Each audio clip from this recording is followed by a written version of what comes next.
Hello guys, आज के इस वीडियो में हम देखेंगे टेंस, यानी इस वीडियो में हम सीखेंगे टेंस के टेंशन को किस तरह से दूर किया जाए। राइट, इस वीडियो को देखने के बाद आपके पास यानी आपके दिमाग में कोई भी टेंस से रिलेटेड डॉट नहीं होगी। राइट, इस वीडियो में देखेंगे कि किस तरह से टेंस को डिवाइड किया गया है, कितने भागों में डिवाइड किया गया है और उन डिवाइड किए गए भागों में क्या क्या अंतर है, ठीक, उनके पहचान, उनसे रिलेटेड स्ट्रक्चर्स और उन स्ट्रक्चर्स पे कैसे हम ट्रांसलेशंस बनाते हैं, कैसे उसे हिंदी से इंग्लिश में ट्रांसलेट करते हैं, उन सारी चीज़ों को देखेंगे। और सबसे लास्ट में मैं लूँगा आपसे टेस्ट, यानी कुछ ट्रांसलेशंस दूंगा आपको बनाने के लिए। आपको जो है उन ट्रांसलेशन को बना करके कमेंट बॉक्स में सेंड करना है। राइट, यानी अगर हिंदी में होगा तो उसे इंग्लिश में ट्रांसलेट करना है और अगर इंग्लिश में होगा तो उसे हिंदी में ट्रांसलेट करना है। बहुत ईजी होंगे। अगर आप इस वीडियो को पूरी तरह से देखते हैं तो आपसे एक एक और अच्छे से सब कुछ बन जाएगा। राइट, तो चलिए आगे बढ़ते हैं। देखिए, ये जो टेंस है हिंदी में वैसे काल कहते हैं,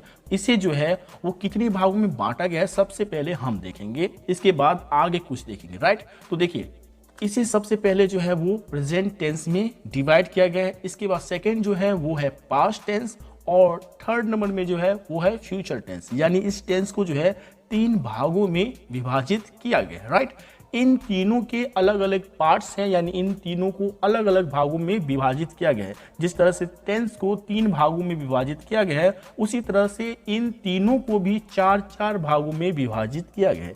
यानी प्रेजेंट टेंस के खुद को चार भागों में विभाजित किया है, पास्ट टेंस को भी चार भागों में विभाजित किया है और फ्यूचर टेंस को भी चार भागों में विभाजित करा गया है। तो चलिए देखते हैं एक एक करके। देखिए, सबसे पहले जो आ गया प्रेजेंट टेंस का वो है सिंपल प्रेजेंट टेंस। राइट, इसके बाद आता है प्रेजेंट कॉन्टिन्यूअस, इसके बाद प्रेजेंट परफेक्ट और इसके बाद प्रेजेंट परफेक्ट कॉन्टिन्यूअस। राइट, ये चार भाग आ गए, यानी simple present tense, present continuous, present perfect और प्रेजेंट परफेक्ट कॉन्टिन्यूअस। इसी तरह से पास्ट को भी चार भागों में विभाजित किया गया है और सेम लगभग इसी तरह से, बस यूं समझ लो प्रेजेंट के जगह पे बस पास्ट होंगे, बाकी सब कुछ वैसे ही होंगे। राइट, तो चलिए देख ही लेते हैं। ये जो पहला है सिंपल पास्ट, यहाँ पे सिंपल प्रेजेंट था और यहाँ पे हो गया सिंपल पास्ट। इसके बाद दूसरा जो है वो है पास्ट कॉन्टिन्यूअस, यहाँ पे था प्रेजेंट कॉन्टिन्यूअस और ये हो गया पास्ट कॉन्टिन्यूअस। इसके बाद देखिए यहाँ पे है पास्ट परफेक्ट, यहाँ पे था क्या प्रेजेंट परफेक्ट और इसका हो गया यहाँ पे पास्ट परफेक्ट। राइट, इसके बाद देखिए अगला है जो हमारे पास वो है पास्ट परफेक्ट कॉन्टिन्यूअस। यहाँ पे क्या था प्रेजेंट परफेक्ट कॉन्टिन्यूअस और इसी को जो है बना दिया गया पास्ट परफेक्ट कॉन्टिन्यूअस। राइट, मैंने कहा था ना कि बस क्या किया गया है, प्रेजेंट को यहाँ पे पास्ट बना दिया गया, बाकी सब कुछ वैसे ही है। राइट, इसी तरह से फ्यूचर में भी है, जिस तरह से प्रेजेंट को पास्ट बना करके यहाँ पे चारों को ऐसे ही लिख दिया गया है, उसी तरह से इसको भी वैसे ही किया गया है। यानी प्रेजेंट या पास्ट की जगह पे क्या किया गया है, फ्यूचर को डाल दिया गया, बाकी सब कुछ वैसे ही है। राइट, तो चलिए देखते हैं। देखिए, ये जो हमारे पास पहला आ गया वो है सिंपल फ्यूचर, इसके बाद आता है दूसरे नंबर में फ्यूचर कॉन्टिन्यूअस, इसके बाद क्या आ गया फ्यूचर परफेक्ट और इसके बाद फ्यूचर परफेक्ट कॉन्टिन्यूअस। तो देखिए प्रेजेंट के चार और पास्ट के चार और फ्यूचर के चार, तो चार चार चार करके कितना हो गया 12। तो टोटल जो है इन्हें 12 भागों में विभाजित किया गया है। तो चलिए सबसे पहले हम देखेंगे सिंपल के बारे में, यानी सिंपल कौन कौन सा है, एक ये सिंपल हुआ, एक ये और एक ये, यानी सिंपल प्रेजेंट, सिंपल पास्ट और सिंपल फ्यूचर। इन तीनों को सबसे पहले देखेंगे और एक साथ देखेंगे।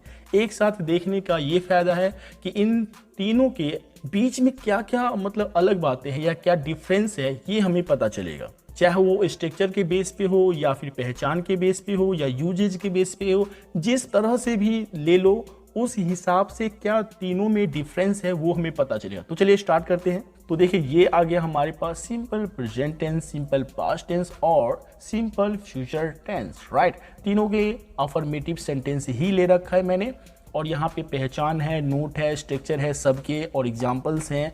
तो इन सब में क्या क्या डिफरेंस है, ये सब एक दूसरे से कैसे अलग हैं ये देखेंगे। लेकिन इससे पहले हम क्या करते हैं, इन तीनों को अलग अलग समझ लेते हैं। यानी सबसे पहले हम सिंपल प्रेजेंट टेंस को समझ लेते हैं, इसके बाद सिंपल पास्ट टेंस को समझ लेते हैं और इसके बाद फ्यूचर टेंस को समझ लेते हैं, यानी सिंपल फ्यूचर टेंस को समझ लेते हैं। इससे क्या होगा कि हमें तीनों के बारे में अच्छे से नॉलेज हो जाएगी। इसके बाद जो है हम क्या करेंगे, तीनों में डिफरेंस करेंगे कि क्या क्या जो है तीनों एक दूसरे से अलग है ये जानेंगे। तो चलिए सबसे पहले देखते हैं सिंपल प्रेजेंट टेंस। राइट, ये देखिए हमारे पास आ गया सिंपल प्रेजेंट टेंस और इसका है अफर्मेटिव सेंटेंस। तो चलिए हम इसके पहचान, नोट्स, स्ट्रक्चर सब कुछ को बारी बारी करके देखते हैं, राइट। तो देखिए हमारे पास क्या आ गया, हमारे पास आ गया इसका पहचान। इसमें कहता है इस तरह के हिंदी वाक्यों में क्रिया के अंत में ता है, ती है, ते हैं इत्यादि का तुक लगे होते हैं। अब देखिए यहाँ पे क्या कहा जा रहा है, हिंदी वाक्यों में क्रिया के अंत में, ध्यान दीजिए, हिंदी वाक्यों में क्रिया के अंत में। अब हिंदी का वाक्य कुछ भी हो सकता है, मैं पढ़ता हूँ, मैं सोता हूँ, मैं बोलता हूँ, मैं देखता हूँ, इस तरह के जो हिंदी वाक्य होगा उसके अंत में ता है, ती है, ते हैं इत्यादि का तुक लगे होते हैं। यानी अभी जो मैं बोला, मैं पढ़ता हूँ, मैं सोता हूँ, वो बोलता है, वो देखती है, वे लोग जाते हैं, इन सब में क्या है, ता है, ती है, ते है, यही सब लगा होता है लास्ट में। नोट में क्या कहता है, यहाँ पढ़ना और खेलना दोनों क्रिया है, राइट। यहाँ पे जो है मैं पढ़ता हूँ और यहाँ पे है वो खेलती है, इसमें जो यूज हुआ है पढ़ना और खेलना, ये दोनों क्या है, क्रिया है, वर्ब है, जिसके अंत में ता हूँ, यानी इस वाले में पढ़ना, यानी ये जो पढ़ना था तो इसके ना की मात्रा को हटा करके पढ़ता हूँ कर दिया। यहाँ पे क्या किया गया, यहाँ पे खेलना जो है इसमें क्या किया, ना की मात्रा को हटा करके यहाँ पे ती है लगा दिया गया है, वह खेलती है।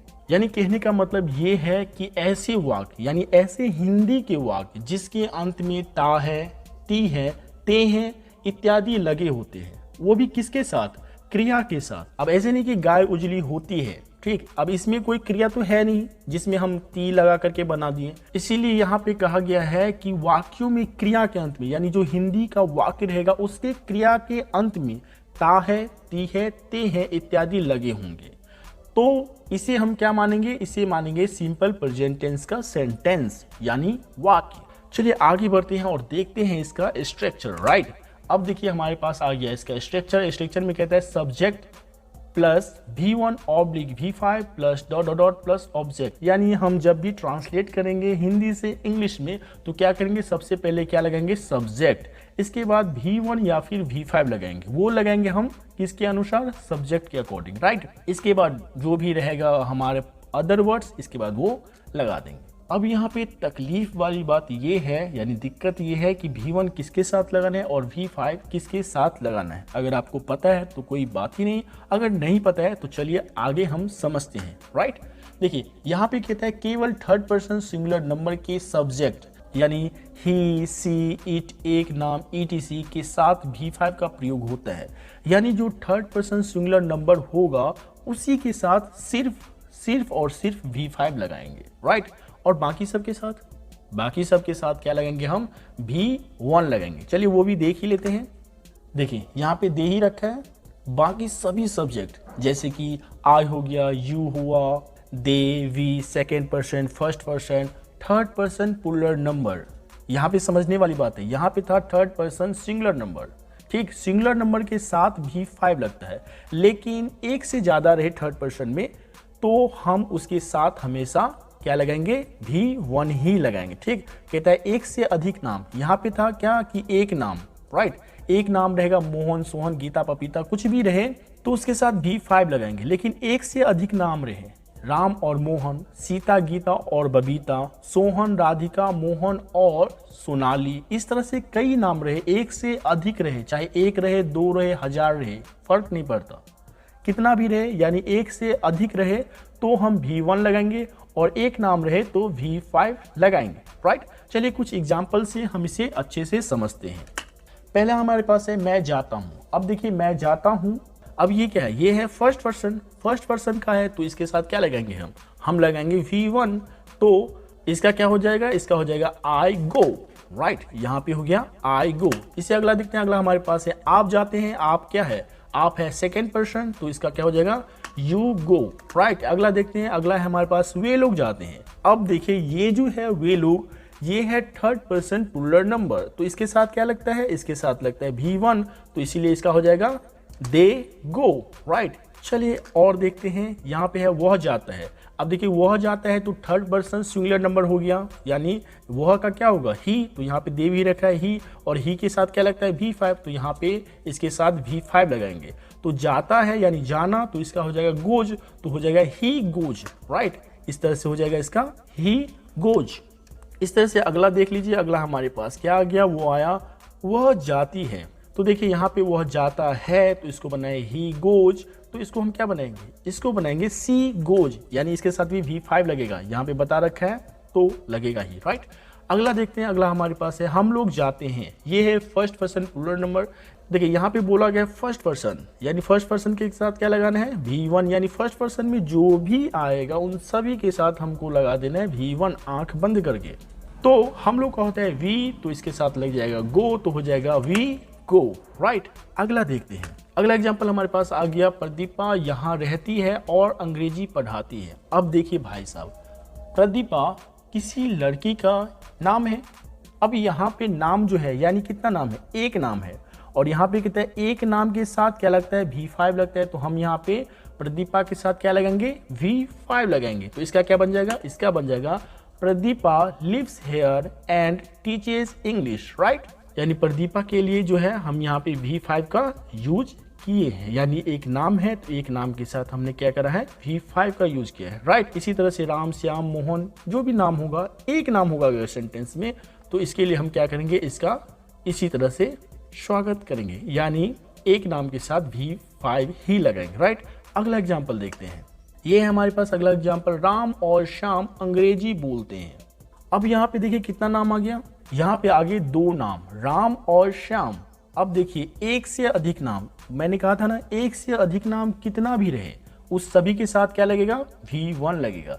तो राम और श्याम के साथ क्या लगेगा, V1 लगेगा। तो इसका क्या बन जाएगा, इसका बन जाएगा Ram and Shyam speak English. यहाँ पे स्पीक V1 का ही यूज किया गया है, राइट। चलिए एक और एग्जाम्पल देख लेते हैं, वह सुंदर दिखती है, राइट। तो यहाँ पे देखिए वह दिखती है, यानी फीमेल वाला, तो यहाँ पे देखिए वह जाती है, तो इसी तरह से इसको भी बनाएंगे, वह दिखती है।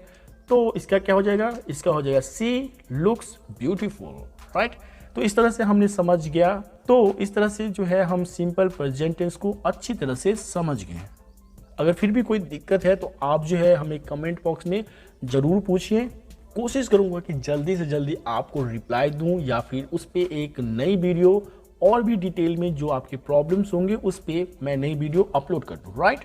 तो चलिए एक बार इसे रिवीजन कर लेते हैं। सिंपल प्रेजेंट टेंस का जो अफर्मेटिव सेंटेंस होता है उसमें क्या होता है, तातेती क्रिया के साथ, यानी हिंदी वाक्यों में क्रिया के साथ लगे होते हैं। इसका जो स्ट्रक्चर होता है वो होता है subject plus V1 V5 plus dot dot plus object, यानी सब्जेक्ट के बाद V1 या फिर V5 लगाएंगे। अब कहता है कि केवल थर्ड पर्सन सिंगुलर नंबर के कर्ता जो भी रहेंगे, यानी सब्जेक्ट जो भी रहेंगे, उन सभी के साथ क्या लगाएंगे हम, V5। और बाकी सभी सब्जेक्ट, यानी जैसे सेकेंड पर्सन हो गया, फर्स्ट पर्सन हो गया, या थर्ड पर्सन का प्लूरल नंबर हो गया, एक से अधिक नाम हो गया, इन सभी के साथ हम क्या लगाएंगे, इन सभी के साथ लगाएंगे V1, राइट। इस तरह से देखिए कुछ एग्जाम्पल्स दे रखे हैं, इसे आप अच्छे से देखिए, ध्यान से देखिए और जो है समझिए, राइट। तो चलिए आगे बढ़ते हैं, यानी सिंपल पास्ट टेंस देखते हैं। ये देखिए हमारे पास आ गया सिंपल पास्ट टेंस, राइट। इसका भी अफर्मेटिव सेंटेंस ही देखेंगे। तो चलिए पहचान वगैरह देखते हैं।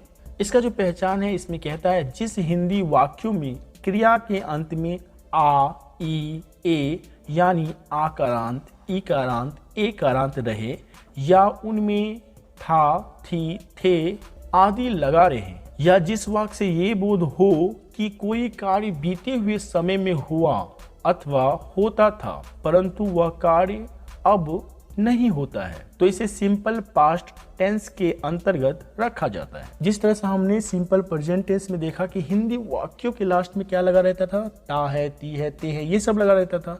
तो यहाँ पे क्या होगा, सेम वही बात है, क्रिया के साथ क्या लगा रहेगा, आ, ई, ए, यानी आकारांत, ईकारांत, एकारांत, इसकी मात्राएं लगी होगी, ठीक। जैसे कि एग्जाम्पल दे रखा है हमारे पास, वह दिल्ली गया। अब देखिए वह दिल्ली गया, आ की मात्रा लगा रखा है, या फिर वह दिल्ली गया था, इसमें भी क्या है, आ की मात्रा है। तो इस तरह से आ की मात्रा हो, या फिर ई की मात्रा हो, या फिर ए की मात्रा हो हिंदी वाक्यों के लास्ट में क्रिया के साथ, तो हम क्या करेंगे, इसे जो है सिंपल पास्ट में ही ट्रांसलेट करेंगे। देखिए यहाँ पे नोट में कहता भी है कि वह दिल्ली गया, वह दिल्ली गया था। उपरोक्त दोनों वाक्यों के अंत में आकारांत है तथा वाक्यों में कार्य बीते हुए समय में हुआ अथवा होता था परंतु वह कार्य अब नहीं होता है। देखिए ये जो कार्य हुआ वो कब हुआ, पास्ट में हुआ, यानी यहाँ पे जो है दिल्ली जाने का जो काम है, यानी वो जो दिल्ली गया वो बीत चुका है, वो पास्ट में चला गया, वो खत्म हो गया है काम, राइट। तो इसीलिए इसका अनुवाद हम किस में करेंगे, सिंपल पास्ट टेंस में करेंगे। यानी समझ गए कि इस तरह के हिंदी वाक्यों के अंत में क्या लगा रहेगा, आकारांत की मात्रा, एकारांत की मात्रा, ईकारांत की मात्रा लगा रहेगा। ठीक, जैसे वह गया, वह गई, वह खेला, वह खेली, वह दौड़ा, वह दौड़ी। इस तरह से आकारांत, ईकारांत, एकारांत की मात्रा जिन हिंदी वाक्यों के अंत में लगा रहे उन सबको हम किस में करेंगे ट्रांसलेट, सिंपल पास्ट टेंस में। अब यहाँ पे नोट में कहता है सभी सब्जेक्ट के साथ भी टू का प्रयोग होता है। तो सबसे पहले हम इसका देखते हैं स्ट्रक्चर। स्ट्रक्चर में कहता है कि सब्जेक्ट के बाद भी टू लगाना है, इसके बाद जो भी अदर वर्ड्स आएंगे वो लगा देंगे, राइट। और यहाँ पे नोट में कह रहा है सभी सब्जेक्ट के साथ भी टू का प्रयोग होता है, राइट। उसमें क्या था, यानी सिंपल प्रेजेंट टेंस में क्या था कि कुछ के साथ V1 लगता था, कुछ के साथ V5 लगता था, लेकिन यहाँ पे वो मसला है ही नहीं, वो दिक्कत, वो समस्या है ही नहीं। हमें सभी के साथ V2 लगा देना है आंख बंद करके, यानी जो भी सब्जेक्ट्स आएंगे कोई दिक्कत नहीं, कोई प्रॉब्लम नहीं, सीधे हमें क्या करना है, V2 लगा देना है सभी सब्जेक्ट के साथ। तो चलिए कुछ एग्जाम्पल से समझ ही लेते हैं इसे अच्छी तरह से। हमारे पास आ गया मैं गया। अब देखिए यहाँ पे आ की मात्रा है लास्ट में, राइट। मैं है तो आई होगा, और गया है तो यहाँ पे भी V2 ही लगेगा। आपको पता है कि सभी सब्जेक्ट के साथ V2 लगना है तो लगेगा, तो क्या हो जाएगा, आई वेंट। अगला देखिए, अगला हमारे पास आप गए तो इसके साथ भी वही होगा, बस आई की जगह पे यू हो जाएगा तो इसका हो जाएगा यू वेंट। क्योंकि देखिए इसके अंत में भी क्या था, एक ही मात्रा था, गए, आप गए, एक ही मात्रा है। तो क्रिया के साथ जब एक की मात्रा लगी हो तो उसे भी हम इसी में चेंज करते हैं, यानी सिंपल पास्ट टेंस में ही चेंज करते हैं। तो इसीलिए इसे बना दिया गया है यू वेंट। अगला देखिए, अगला हमारे पास है वे लोग गए। यहाँ पे भी एक ही मात्रा है तो इसे भी हम इसी में ट्रांसलेट करेंगे, तो इसका क्या हो जाएगा, दे वेंट। अगला देखते हैं, अगला हमारे पास है वह गया, इसका क्या हो जाएगा, ही वेंट। इसी तरह से अगला देखते हैं, ये है वह गई, तो इसका भी हो जाएगा वही, यानी सी वेंट। क्योंकि देखिए इसके लास्ट में क्या था, ई की मात्रा, ठीक, ई की मात्रा, यानी ये रहा ई करांत, यानी ई की मात्रा अगर क्रिया के साथ लास्ट में लगा हो तो हम क्या करेंगे, इसी टेंस में यानी सिंपल पास्ट टेंस में चेंज करेंगे, ट्रांसलेट करेंगे। तो इसीलिए इसका क्या हो गया, सी वेंट। इससे अगला एग्जांपल देखते हैं, हम लोग गए, इसमें भी एक ही मात्रा है तो इसे हम बना देंगे वी वेंट। अगला देखते हैं, अगला है वे लोग आज विद्यालय गए, एक ही मात्रा फिर से आ गया तो इसे इसी तरह से चेंज करेंगे तो क्या हो जाएगा, they went to school today. अगला देखते हैं, नेहा पिछले सप्ताह यहाँ एक किताब खरीदी। यहाँ पे देखिए क्या है, खरीदी, ध्यान दीजिए ई की मात्रा जो है क्रिया के साथ लगाया गया है, ठीक। तो इसीलिए जो है इसे भी हम क्या करेंगे, इसी में यानी सिंपल पास्ट टेंस में ही क्या करेंगे, ट्रांसलेट करेंगे। तो इसका क्या हो जाएगा, इसका हो जाएगा Neha bought a book here last week. चलिए एक और एग्जांपल देख लेते हैं। आपने बिना किसी कारण के उसे बुलाया, बुलाया, आ की मात्रा, ठीक। तो इसे भी हम इसी में ट्रांसलेट करेंगे तो इसका क्या हो जाएगा, इसका हो जाएगा you called him without any reason, यानी कॉल का V2 कॉल्ड हो गया तो इस तरह से जो है हम इसे बना दिए। तो इस तरह से जो है हम यहाँ तक समझ चुके हैं कि सिंपल पास्ट टेंस क्या होते हैं, इसकी पहचान, इनके नोट, इनके सब्जेक्ट, इनके एग्जाम्पल सब कुछ देख चुके हैं, राइट। तो चलिए एक बार रिवीजन कर लेते हैं इसका। यानी इनके जो वाक्य होंगे, यानी सिंपल पास्ट टेंस के जो वाक्य होंगे, उनके हिंदी वाक्यों में क्रिया के साथ आ की मात्रा, ई की मात्रा या फिर ए की मात्रा लगा रहेगा, और वो जो काम है वो पास्ट में कभी ना कभी खत्म हो चुका है। तो इसका अनुवाद जो है हम सिंपल पास्ट में करते हैं। इनमें क्या होता है कि इसका जो स्ट्रक्चर होता है वो subject plus V2 plus dot dot dot plus object होता है, यानी सबसे पहले सब्जेक्ट लगाएंगे और इसके बाद V2 लगाएंगे, और इसके बाद सेंटेंस के अकॉर्डिंग जो भी वर्ड्स आएंगे उसको हम अदर वर्ड्स में लगा देंगे। यहाँ पे V2 का कोई दिक्कत ही नहीं है, क्योंकि सभी सब्जेक्ट के साथ V2 का प्रयोग होता है, तो हमें कोई दिक्कत ही नहीं है, हमें आंख बंद करके सभी सब्जेक्ट के साथ V2 लगा देना है। तो चलिए आगे बढ़ते हैं। अगला है हमारे पास क्या, वो है सिंपल फ्यूचर टेंस। तो चलिए उसे भी देख लेते हैं। ये आ गया हमारे पास सिंपल फ्यूचर टेंस, इसका भी अफर्मेटिव सेंटेंस ही देखेंगे। तो चलिए देखते हैं। देखिए यहाँ पे पहचान है, कहता है पहचान में कि जिस हिंदी वाक्यों में क्रिया के अंत में गा, गे, गी आदि लगा रहे और वाक्य से किसी कार्य के समान रूप से भविष्य में होने का बोध हो, उसे सिंपल फ्यूचर टेंस के अंतर्गत रखा जाता है। जैसे आप कल घर जाएंगे, गोलू वहां सोएगा। अब देखिए यहाँ पे ध्यान दीजिए, जिस तरह से सिंपल प्रेजेंट टेंस में था क्रिया के साथ क्या लगा था, ताते थी, और पास्ट में आ ए ई, और यहाँ पे आ गया गागेगी, राइट। यानी सिंपल फ्यूचर टेंस का जो सेंटेंस होगा उनके हिंदी वाक्यों में क्रिया के साथ गागेगी आदि लगा रहेगा और वाक्य से किसी कार्य के समान रूप से भविष्य में यानी फ्यूचर में होने का बोध होगा, राइट। जैसे कि एग्जांपल दे रखा है हमारे पास, आप कल घर जाएंगे, यानी ये जो है काम जो है घर जाने का काम वो फ्यूचर में होगा, समान रूप से होगा, तो इसे हम ट्रांसलेट करेंगे किस में, सिंपल फ्यूचर टेंस में। गोलू वहां सोएगा, जैसे कि हम कुछ कहते हैं यार गोलू कहाँ सोएगा, तो वहां सोएगा, या मोहन कहाँ सोएगा, तो वहां सोएगा, क्या खाएगा, तो वो खाएगा। तो इस तरह से सिंपल वाक्य बोल देना फ्यूचर के लिए, तो वो सब जो है किस में आ जाएगा, वो आ जाएगा सिंपल फ्यूचर टेंस में। इसके कुछ नोट्स हैं, तो नोट्स को हम बाद में देखेंगे, सबसे पहले इसके स्ट्रक्चर को देखेंगे। तो इसका स्ट्रक्चर आ गया हमारे पास, subject plus shall oblique will plus V1 plus dot dot plus object. अब देखिए सब्जेक्ट के बाद हमको क्या करना है, शैल लगाना है या फिर विल लगाना है, इसके बाद V1 ही लगाना है हमें। अब यहाँ पे भी दिक्कत है कि शैल किसके साथ लगाना है और विल किसके साथ लगाना है। तो देखिए यहाँ पे कहता है फर्स्ट पर्सन के कर्ता, फर्स्ट पर्सन के कर्ता कौन कौन, आई वी के साथ शैल लगाएंगे, ठीक। तो आई वी के साथ क्या लगाएंगे हम, शैल। सेकेंड पर्सन और थर्ड पर्सन के कर्ता you, he, she, it, name, ETC सभी के साथ क्या लगाएंगे, विल। तो ये तो दिक्कत खत्म हो गया कि शैल किसके साथ लगाना है, विल किसके साथ लगाना है। लेकिन अगर देखिए तो आजकल ऐसा होता है कि सभी के साथ जो है वो विल ही लगाते हैं, मतलब जनरली आप बोल सकते हैं I will go, I will sleep, इस तरह से बोलते हैं, तो कोई दिक्कत नहीं है। लेकिन अगर ग्रामर को देखें तो उसके अकॉर्डिंग जो है क्या होता है, आई वी के साथ जो है शैल का यूज होता है, ठीक। इसके और भी कुछ रूल्स हैं जो हम मॉडल्स पढ़ेंगे तब जानेंगे, ठीक। मॉडल वाली चैप्टर जब हम कवर करेंगे तो उसमें बताएंगे कि इनके और भी क्या क्या यूजेज हैं, कि मतलब शैल के साथ कब विल लगाना है या क्या लगाना है, तो उसमें देखेंगे इनके और भी कुछ यूजेज, इनके उपयोग को हम उसमें जानेंगे। लेकिन तब तक जो है इस टेंस के लिए जो है हमें इतना ही जानना है। अगला नोट है हमारे पास कि सभी सब्जेक्ट के साथ V1 का प्रयोग होता है। यानी अब जो है हमें ये नहीं सोचना है यार कि इसके साथ V1 लगाना है, V5 लगाना है कि V2 लगाना है, ये सब नहीं सोचना है। सभी सब्जेक्ट के साथ जो भी सब्जेक्ट होगा शैल विल के बाद हमको क्या करना है, V1 पुट कर देना है आंख बंद करके। तो चलिए कुछ एग्जांपल्स को देख लेते हैं। पहला एग्जांपल हमारे पास आ गया, मैं जाऊंगा। तो इसका क्या हो जाएगा, इसका हो जाएगा, देखो आई है तो आई के साथ क्या लगाएंगे, आई के साथ लगाएंगे शैल, तो हम यहाँ पे लगा देंगे आई शैल। और जाना है, यहाँ पे देखिए जाऊंगा, जाऊंगा यानी कोई काम फ्यूचर में समान रूप से होने वाला है, ठीक, या होगी, तो इसीलिए हम क्या करेंगे, इसे सिंपल फ्यूचर टेंस में डाल देंगे, क्योंकि देखिए लास्ट में क्या है, क्रिया के साथ गा तो लगा है ना, तो इसे हम डाल देंगे, ठीक, कोई दिक्कत नहीं है। तो हम स्ट्रक्चर के अकॉर्डिंग चलेंगे, पहले सब्जेक्ट है आई तो आई लगाएंगे, इसके बाद शैल या विल में से एक चीज लगाएंगे। तो यहाँ पे कहता है कि आई के साथ क्या लगाना है, शैल लगाना है, तो हम इसके साथ आई शैल लगाएंगे।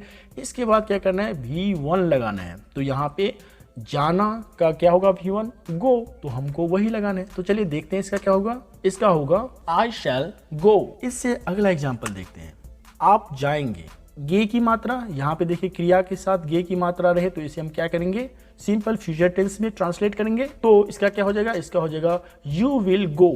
यू के साथ विल लगाए हैं क्योंकि यहाँ पे कहता है क्या, थर्ड पर्सन या सेकेंड पर्सन के साथ हमको क्या करना है, वो विल लगाना है, तो हम इसीलिए यहाँ पे विल लगा दिए, क्योंकि ये सेकेंड पर्सन है तो हमने यहाँ पे विल लगा दिया, तो इसलिए हो गया ये यू विल गो, राइट। अगला एग्जाम्पल देखते हैं, यहाँ है वे लोग जाएंगे, यहाँ पे भी गे की मात्रा है वर्ब के साथ, यानी क्रिया के साथ जो है वो गे की मात्रा है, तो इसे भी हम इसी टेंस में ट्रांसलेट करेंगे। तो इसका क्या हो जाएगा, इसका हो जाएगा दे विल गो।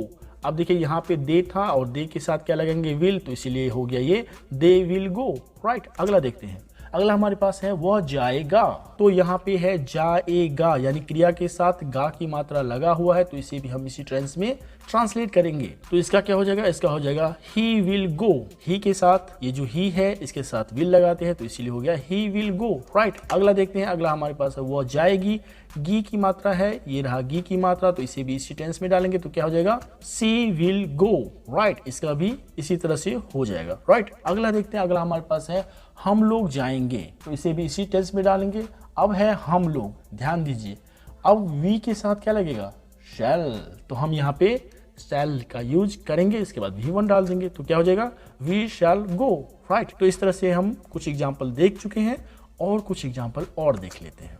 यहाँ पे है गोलू वहां सोएगा। अब देखिए ये जो गोलू है, गोलू क्या है, किसी का नाम है और यहाँ पे कहता है नेम के साथ हमें विल लगाना है, तो हम यहाँ पे विल लगाएंगे नेम के साथ, तो क्या हो जाएगा, इसका हो जाएगा Golu will sleep there, right. अगला देखिए, अगला है बच्चे मिठाइयाँ खाएंगे। अब ये जो बच्चे हैं वो क्या है, थर्ड पर्सन प्लूरल नंबर है, तो इसके साथ क्या लगेगा, इसके साथ भी विल ही लगेगा, राइट। यानी बच्चे के साथ भी हम क्या, विल का ही प्रयोग करेंगे।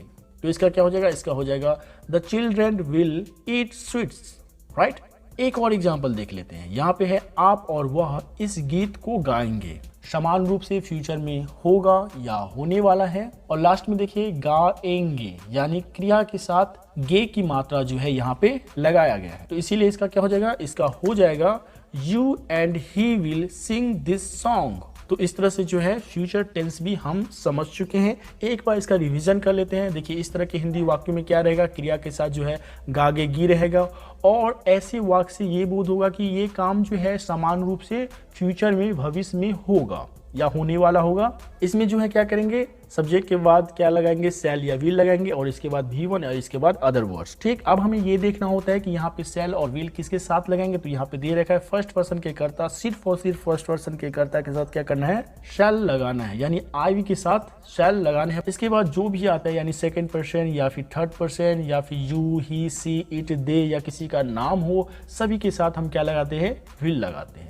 और विल के बाद सिंपल सा बात है कि V1 का ही यूज करते हैं सभी सेंटेंसेस में, यानी सभी सब्जेक्ट के साथ। तो इस तरह से जो है हमारा ये पूरी तरह से कंप्लीट हो गया फ्यूचर टेंस। अब देखते हैं तीनों में डिफरेंस। तो चलिए, तो देखिए इस तरह से जो है तीनों को इस तरह से लिखा गया है ताकि आप अच्छे से समझ सके, ठीक। पहचान है तो यहाँ पे सबका पहचान दे रखा है, नोट है तो सबका नोट दे रखा है, स्ट्रक्चर है तो सबका स्ट्रक्चर दे रखा है और एग्जाम्पल्स है तो इसके साथ भी एग्जाम्पल सभी के साथ दे रखा है। अब देखिए पहचान में तीनों के, सबसे पहले पहचान को देखते हैं कि पहचान में क्या डिफरेंस है, कि तीनों के पहचान किस तरह से एक दूसरे से अलग है। ये देखिए सिंपल प्रेजेंट टेंस का जो सेंटेंस होगा यानी हिंदी के जो वाक्य होंगे उनके अंत में यानी क्रिया के साथ क्या लगा रहेगा, ता है, ती है, ते है, ये लगा रहेगा।